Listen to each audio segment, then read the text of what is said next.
Hello friend, सभी को नमस्कार। मैं दीपक आज एक नए वीडियो के साथ अब सभी के सामने एक डिटेल वीडियो लेकर के आया हुआ हूँ, जिसमें वेरिफिकेशन से संबंधित विभिन्न प्रकार की समस्याएं जो कि कैंडिडेटों को देखने के लिए मिली, उनमें क्या निर्णय हुए और उनमें जो नया परिवर्तन हुआ उसके बारे में आज हम इस वीडियो में चर्चा करेंगे। तो जो भी व्यूअर चैनल पर नए जुड़ते हैं, चैनल को ज़्यादा से ज़्यादा लाइक कीजिए, सब्सक्राइब कीजिए और शेयर कीजिए। तो आज हम चर्चा करते हैं कि जो नियम थे वेरिफिकेशन में जिस प्रकार की समस्याएं आई उसको लेकर के क्या विभाग द्वारा निर्णय लिए गए। तो देखिए, जैसा कि आप सभी जानते हैं, जो भर्ती प्रक्रिया से गुजरे हैं और जिन्होंने इसको देखा है, जो कि काफ़ी मित्रों के साथ कैसी प्रॉब्लम्स आई और उन पर क्या निर्णय हुआ, और आज वर्तमान में जो प्राथमिक शिक्षक भर्ती परीक्षा कंप्लीट होने के लिए जो चरण है वेरिफिकेशन का, वो कहीं ना कहीं प्रारंभ होने वाला है और उसमें किस प्रकार की समस्याएं आपके समक्ष आ सकती हैं उसके बारे में आज हम इस वीडियो में डिस्कस करेंगे। तो देखिए, सबसे पहले मैं बात करता हूं डबल डिग्री की। तो डबल डिग्री में जो छूट दी गई थी पहले, वो ये थी कि भाई आप दूरस्थ शिक्षा से किए हों डबल डिग्री, है ना, एक रेगुलर और एक प्राइवेट, तो इस तरह की डिग्रियों को वैलिड किया गया था। लेकिन इसमें जो रेगुलर डिग्री थी उसको फिर भी वैलिड नहीं किया गया था। और आज भी जो इसमें परिवर्तन किया गया है वो भी यही है कि भाई यदि आपने क्या हुआ, जब सबसे पहले वेरिफिकेशन स्टार्ट हुआ था तो वहाँ पर ये रेगुलर हो या फिर रेगुलर प्राइवेट हो, यदि एक ही सेशन में थे तो पहले इसको रिजेक्ट किया जा रहा था।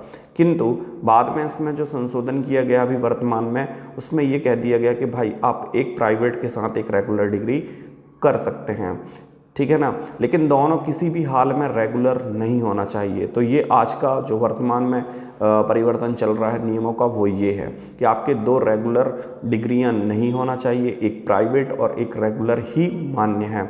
इसके बाद हम चलते हैं आगे की डिटेल्स में जो चेंज हुई थी। तो उसमें यदि हम बात करते हैं वैसे अभी हमारा प्राथमिक शिक्षक भर्ती से इसका कोई रिलेशन नहीं है।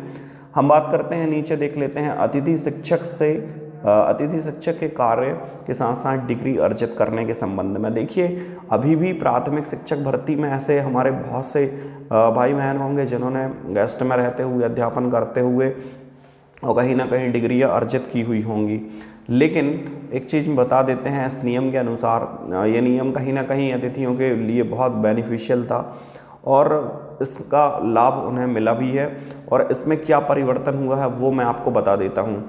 देखिए, इसमें जो सर्कुलर जारी किया गया नियमों का, उसमें ये बोला गया कि यदि आप गेस्ट फैकल्टी में रहते हुए अध्यापन करा रहे थे और आपका जिला मुख्यालय वही था, यानी कि आपकी दूरी और आपके कॉलेज की दूरी और आपके स्कूल की दूरी में इतना फ़र्क था कि आप अपने समय के अनुसार उसको अरेंज कर सकते थे, तो ऐसे अभ्यर्थियों की अभ्यर्थिता को निरस्त नहीं किया गया है। ये चीज़ आप ध्यान रखिएगा। जिला मुख्यालय से मतलब होता है कि आप उसी ज़िले के अंतर्गत, मान लो 10 से 20 किलोमीटर की रेंज में मेरा कॉलेज है और उतने भी रेंज में हमारा स्कूल है, तो हम दोनों के डिस्टेंस को कवर कर सकते हैं। तो इस तरह को वैलिड किया गया। अब इसके बाद हम चलते हैं, इसमें जो दूसरा रूल्स चेंज किया गया वो क्या है। इसमें मुख्यालय का तो हो गया, इसमें एक नियम चेंज किया गया कि यदि आपके पास, मान लीजिए कि आपके पास 10 साल का अनुभव है और आपके 2 साल बीएड या फिर 2 साल डीएड के उसी 10 साल में क्रॉस करते हैं, तो क्या समस्या बन रही है कि भाई पहले रिजेक्ट किया जा रहा था, परंतु इन नियमों के संशोधन से एक बेनिफिट ये हो गया कि अब आपकी उस सत्र अवधि को अलग कर दिया जाएगा। और अलग करने के बाद जो शेष अवधि है, यदि उसमें आपके न्यूनतम 3 वर्ष और 200 दिन कंप्लीट होते हैं, तो आपको फिर भी गेस्ट फैकल्टी के 25% का लाभ दिया ही जाएगा। ये 100% सत्य है, इसमें किसी भी प्रकार का कोई गलत नहीं है। जो नियम है वैसे ही आपकी भर्ती प्रक्रिया संपन्न की गई है।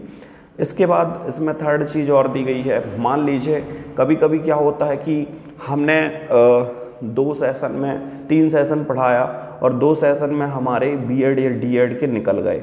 अब क्या होगा, हमारे पास एक सेशन बचेगा, एक सत्र बचेगा और उस सत्र में हो सकता है आपके 200 दिन ना हो, लेकिन नियम ही है कम से कम 3 सत्र होना चाहिए। तब इस स्थिति में फिर भी आपको रिजेक्ट नहीं किया जाएगा। अब आपके साथ क्या होगा, अब आप गेस्ट फैकल्टी में अप्लाई ना करके, चूँकि गेस्ट फैकल्टी में आप अप्लाई ही नहीं किए होंगे क्योंकि आपके 3 सत्र तो हो नहीं रहे। पहले क्या होता था, पहले टिक लग गया था, पहले ही टिक लगवा लिया गया था, इस कारण से मैक्सिमम लोगों ने लगा दिया। चूँकि इसका लाभ मिलना नहीं था, वैलिड नहीं था कि आप उसी सत्र में पढ़ा भी रहे हैं, उसी सत्र में आप ये भी कर रहे हैं, तो उस सत्र को हटाने के लिए अलग से कुछ नहीं किया गया, ये नियम बनाए गए। इस बार तो आपको मौका दिया गया कि भाई यदि आपके हैं तो आप टिक कीजिए, और यदि टिक हो रहा है तो भाई उसमें कौन से सत्र में आपने काम किया वो डालिए। बाय चांस अभी एक प्रॉब्लम ये आ रही है, कुछ लोगों से सुनने मिलता है कि भाई हमारा अनुभव इकट्ठा निकल रहा है। अब इकट्ठा निकलना जनरेट होने से होता क्या है कि मान लो हमें उस सत्र का अनुभव का लाभ नहीं लेना है और वेरिफिकेशन में हमें उसका लाभ नहीं लेना है, तो फिर भी हम उसको लेकर के तो जाएंगे क्योंकि वो इकट्ठा निकल रहा है, तो उससे कोई भी प्रॉब्लम नहीं है। क्योंकि यदि उसको हटा करके भी आपके पास 3 सत्र और 200 दिन हो रहे हैं तो भी आपका सिलेक्शन हो जाएगा, ठीक है। तो इसमें किसी भी प्रकार की कोई समस्या नहीं है। EWS के लिए तो आपको पता ही है, EWS के लिए 10% जो दिया गया रिजर्वेशन वो इसमें था, लेकिन अब तो एक और बेनिफिट ये हो गया कि भाई यदि आप EWS में आते हैं तो आप 75 नंबर पर भी क्वालिफाइड होंगे। तो ये नियमों में परिवर्तन थे, जो विभिन्न प्रकार के नियमों में परिवर्तन किया गया। अब ये जो प्रोसेस है अपलोड ना होने की स्थिति, ये तो बाद की प्रक्रिया है जब कैंडिडेट चूक जाते हैं। तो ये कुछ नियम थे जिसमें जो आपके मन में डाउट रहे होंगे वो कहीं ना कहीं क्लियर हो गए होंगे कि भाई यदि हम गेस्ट फैकल्टी में हैं और इस तरह की स्थिति है तो क्या होगा, या हमारा डिप्लोमा और डिग्री साथ साथ हैं तो फिर उसमें क्या होगा। तो इस तरह की स्थिति आप देख लीजिए, यदि आपके साथ है तो उसमें किसी भी प्रकार की समस्या नहीं है। यदि मैंने जैसा बताया वैसा है तो ठीक है ना। रेगुलर मान्य नहीं है, ये चीज़ को तो कन्फर्म है, ठीक है ना। गेस्ट फैकल्टी के लिए 2-3 नियम परिवर्तन किए गए थे, वो है। EWS के लिए 75% कर दिया गया, ये भी क्लियर है। अब जो इसके बाद और भी डॉक्यूमेंट आपके होते हैं, यदि वो आपके पास डिजिटल हों तो ज़्यादा बेनिफिट है। क्योंकि देखिए ओल्ड जो चलते थे वो कहीं ना कहीं ब्लॉक स्तर पर बनते थे सील लग करके, आजकल डिजिटली साइन वाले आते हैं, आप उसको बनवा लीजिए, भले ही आपने पुराने अपलोड किए हों। यदि आप नए ले जाते हैं तो किसी भी प्रकार की प्रॉब्लम आपको नहीं होगी। आप दोनों रखिए, जो मंगाएंगे अपन वो दे देंगे, ठीक है ना। और इसके बाद जो अन्य अलग वीडियो बनाऊंगा मैं, उसमें केवल जो डॉक्यूमेंट होते हैं उसके एक क्रम को कि हमें किस तरह से सिस्टम से लेकर के जाना चाहिए, ताकि किसी भी प्रकार की अनावश्यक जो प्रॉब्लम्स आती रहती हैं, जो ज़रूरत नहीं है, वो भी टेंशनदायी वो ना आए।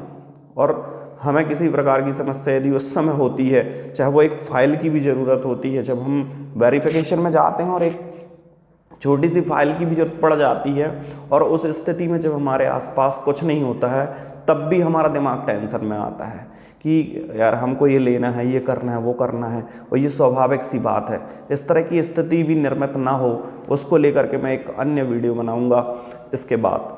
तो जो भी व्यूअर चैनल पर नए जुड़ते हैं वो चैनल को लाइक, सब्सक्राइब और शेयर ज़रूर कीजिएगा। धन्यवाद।